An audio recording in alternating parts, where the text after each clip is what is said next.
Jiti, Rene, you're welcome to the program. Thank you, sir. Immaculate, you're welcome. Thank you, sir. Today, I want us to focus on Renewed Life Network, and I understand that you are the Chief Executive Officer of Renewed Life Network. Can you just tell us what is Renewed Life Network in general? Thank you for the opportunity. Renewed Life Network is a non-profit organization that works with sex workers and their children. We try to see how we can help them and also do some counseling, some psychosocial counseling with these girls, and also educate some of these children of prostitution. Now, if one were to ask you, how was this idea born in the first place? Yeah, Renew Life Network, some years back, before I gave my life to Christ, I've been a rough guy. I just lived and I had close friends with sex workers and others. So after some years, that was in 2014, I wrote an exam of which I did not make it, and I was so disappointed with myself. And I was like, I'm going to go back to rough life. I'm just going to be with some of these girls, these sex workers back and other things. But after I had a movie and I just went through it and was talking on integrity, and I went back to myself and I asked a lot of questions. What about my integrity? What do I want to do? Go to sex work, meeting this? And I was like, no, I'm not going to do that. And I took a pen, I wrote all over the world that my integrity today, my integrity today. And I told myself I will go back to the street to meet sex workers. But this time I'm not going for sex, but I'm going for transformation. And that is how I began Renewed Life Network. Now, what are some of the major programs or major projects that you carried out within this network? Yeah, with Renew Life Network, our target was just to target sex workers and see how we can help some of these people and manage them. But it got to a time where I noticed just them, it's not enough. So I divided the work in some mainstream, where I have the first mainstream is commercial sex workers. And after commercial sex workers, we have the second mainstream, Love Child. Love Child, actually, we focus on their children because we began just working with the sex workers and their children was part of them, and we did not see that. Then after the Love Child, we noticed that there is still an inflow of sex workers. Most of some are still coming into the work, and we started another program called, another mainstream called Community Touch, where we actually go into the community and we see how we can educate the community to know what can cause you to get into sex work, to become a prostitute, and what can also cause children of sex workers to influence the community negatively, or how the community should help these children. And we also help them, like last time we had a project of, we reach out to 500 girls with a reusable pad, and we educate them on what can cause them to get into prostitution and what can also cause them to shift away from their dreams. Now, Rene, you've talked about some of the major components, and one which I'm particularly interested in is the love child aspect. Now, Emmaculate, let me just find out from you. You say you don't only target commercial sex workers, but you go beyond to be able to reach out to the children. Why? Okay, we are targeting these children because first, these children are innocent of being born by these parents. And looking at the conditions they have gone through or they are going through, they are not the best. For example, the environment. About the environment, we want to look at their physical environment and then their relational environment. The physical environment is not healthy for them, as I can see. First, the space is very small. We know children, for them to develop well, they need to have space where they can play and fully develop physically. But they don't have space where they can play. Secondly, the rooms where they sleep in are small. These rooms are rooms rented by their mothers for their sex business. And when they have their customers come in, the men, they have sex on the bed.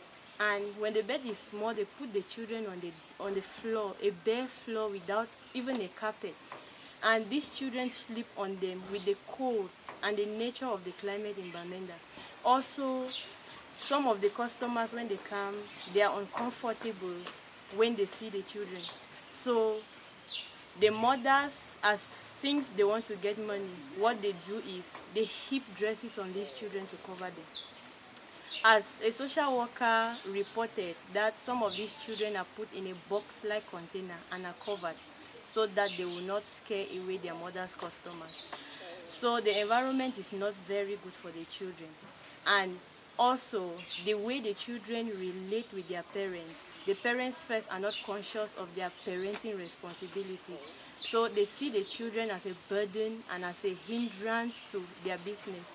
They insult the children, they call them names like balok pikin, you fool, idiot, stupid. And so the children just grow with a kind of timidity, knowing that they are not good enough. They don't have a sense of belonging even in the society. Also, they grow in these camps, the prostitution camps, and they are being locked up inside. They don't know how life outside the camps look like. And the moment they step out of the camps, the other people see them as outcasts because they are used to hostility and violence. And so they have grown to know these are the norms of life. Also, their feeding habit is not good. Most often, they don't have food to eat. If they have food to eat, it's little and unbalanced. And so the children grow up not physically healthy. So these are some of the things that pushed us to want to work with their children. Talking about their educational life, we found children of 10 years plus who have never been to school. So they are unable to hold a pen to write. Talk less of tracing letters. And we keep asking ourselves these questions. What becomes of these children in some 10 years to come? They cannot write. They don't even, you tell them what are the letters of the alphabet. They are like, what language is this? They don't get it. So all of these things pushed us to want to get involved with these children.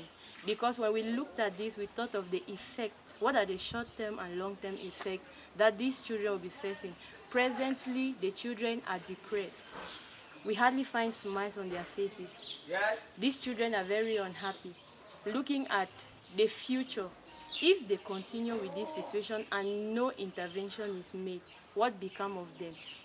They will not only, it's not going to affect only the children, it will affect even the society at large, because these will be future prostitutes as well. Some of them will become drug addicts, some of them will become juvenile delinquents, and thieves, murderers, and many other evil that we can think of. So this gave us a huge burden to want to work with these children and help them out of this situation. Emmaculate, you've shared quite a difficult and a pathetic situation how these children actually go through. But yet I just want to find out from you, how do you go about mobilizing resources as Renewed Life Network to be able to reach out to these children? Okay. We write letter of appeals to individuals who have a passion to help the children in such cases. And we also write to NGOs that have same passion or share like passion. We write to churches and anybody of goodwill who can help either financially or materially or however they can help for us to reach out and meet the needs of these children. Now, Rene, let me get back to you.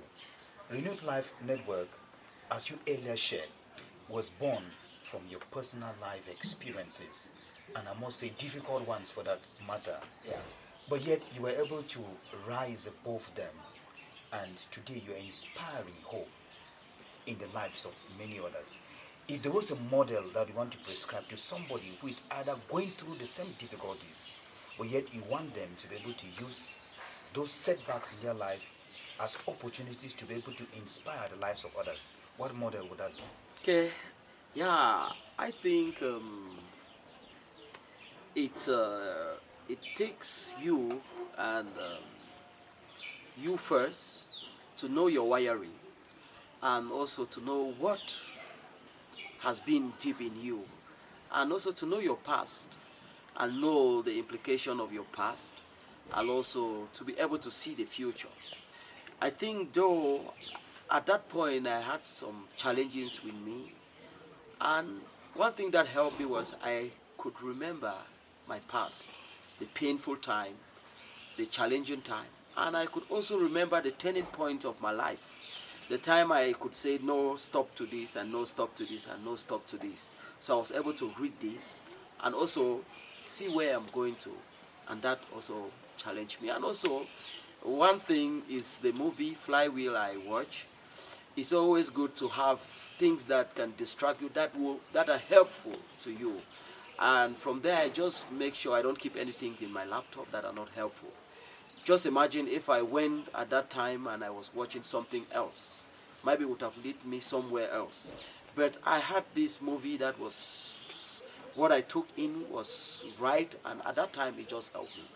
And also it's always good to be connected to God, and God can always lead your path at such a point when you cannot even lead yourself. Okay, also in line with knowing your past, you have to accept your past, because it's not enough just to know it. Many people know their past and they have that tendency to deny it.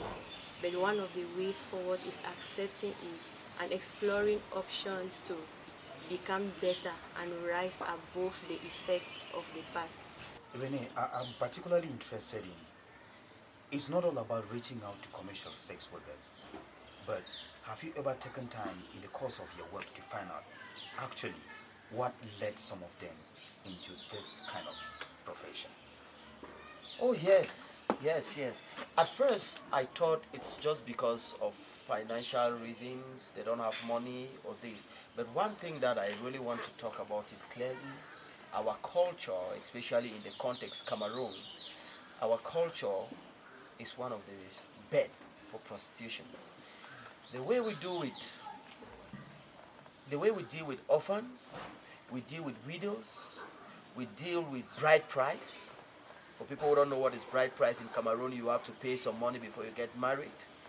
And the way some families and some cultures, some villages take this, they treat orphans very bad, they treat widows very bad, and they keep their daughters and make them so expensive to be married.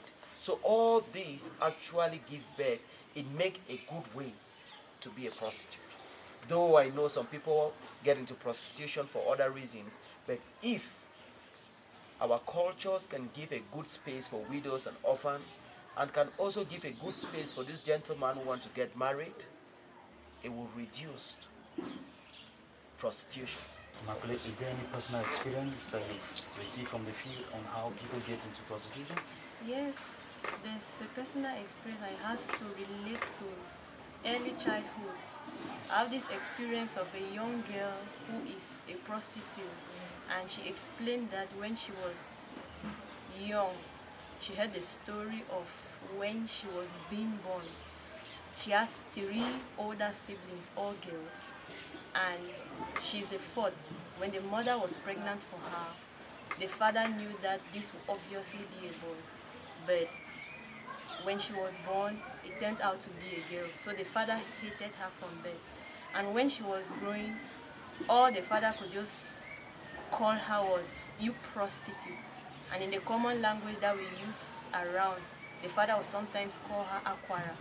So when she started facing life, if she attempts anything, if it fails, she would just reflect on the name the father calls her, and the conclusion she makes is, maybe I'm not fit for this thing, maybe I'm good for prostitution.